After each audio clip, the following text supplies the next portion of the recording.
माँ शीतला की पावन सत्य कथा। ये कथा बहुत पुरानी है। एक बार शीतला माता ने सोचा कि चलो आज देखूं कि धरती पर मेरी पूजा कौन करता है, कौन मुझे मानता है।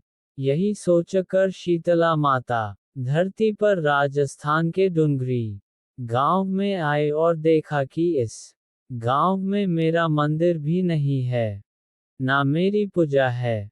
माता शीतला गांव की गलियों में घूम रही थी, तभी एक मकान के ऊपर से किसी ने चावल का उबला पानी मांड नीचे फेंका।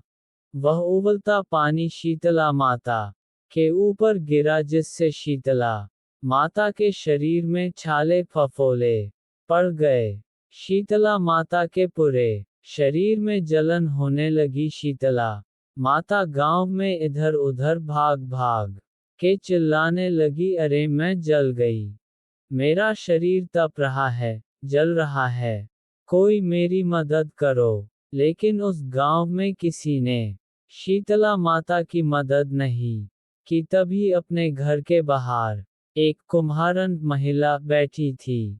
उस कुम्हारन ने देखा कि अरे, ये बूढ़ी माई तो बहुत जल गई है, इसके पूरे शरीर में तपन है, इसके पूरे शरीर में छाले फफोले पड़ गए हैं, ये तपन सहन नहीं कर पा रही है।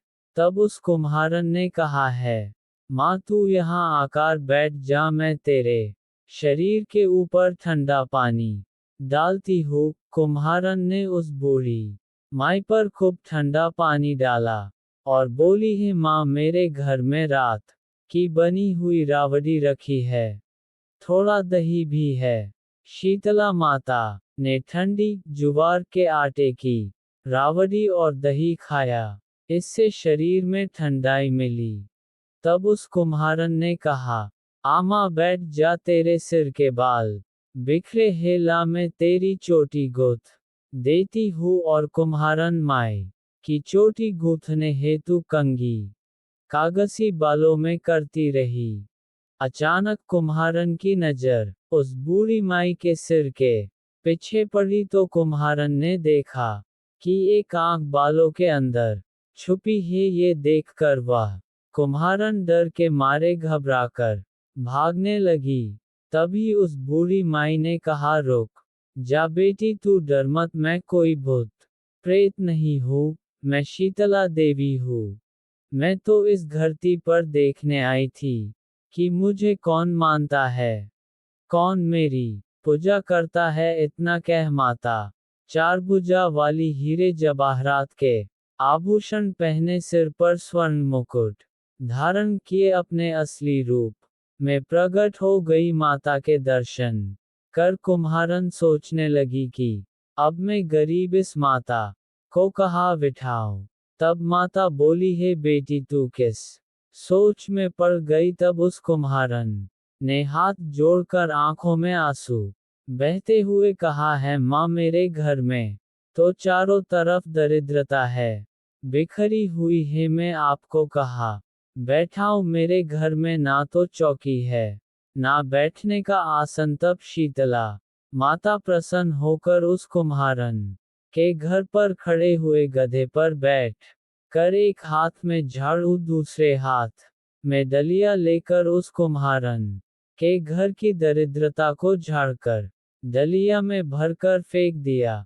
और उस कुम्हारन से कहा है, बेटी, मैं तेरी सच्ची भक्ति से प्रसन्न हूँ, अब तुझे जो भी चाहिए मुझसे वरदान मांग ले। तब कुम्हारन ने हाथ जोड़कर कहा है, माता, मेरी इच्छा है अब आप इसी डुंगरी गांव में स्थापित होकर यही रहो, और जिस प्रकार आपने मेरे घर की दरिद्रता को अपनी झाड़ू से साफ कर दूर किया, ऐसे ही आपको जो भी होली के बाद की सप्तमी को भक्ति भाव से पूजा कर आपकी ठंडा जल, दही व वासी ठंडा भोजन चढ़ाए, उसके घर की दरिद्रता को साफ करना और आपकी पूजा करने वाली नारी जाति महिला का अखंड सुहाग रखना, उसकी गोद हमेशा भरी रखना। साथ ही जो पुरुष शीतला सप्तमी को नाई के यहाँ बाल ना कटवाए, धोबी को कपड़े धुलने ना दे और पुरुष भी आप पर ठंडा जल चढ़ाकर नारियल फूल चढ़ाकर परिवार सहित ठंडा वासी भोजन करे, उसके काम धंधे व्यापार में कभी दरिद्रता ना आए। तब माता बोली, तथास्तु है बेटी, जो जो तूने वरदान मांगे मैं सब तुझे देती हूँ। और बेटी, तुझे आशीर्वाद देती हूँ कि मेरी पूजा का मुख्य अधिकार इस धरती पर सिर्फ कुम्हार जाति का ही होगा। तभी उसी दिन से डुंगरी गांव में शीतला माता स्थापित हो गई और उस गांव का नाम हो गया शील की डुंगरी। शील की डुंगरी भारत का एकमात्र मुख्य मंदिर है। शीतला सप्तमी वहाँ बहुत विशाल मेला लगता है। इस कथा को पढ़ने से घर की दरिद्रता का नाश होने के साथ सभी मनोकामना पूरी होती है।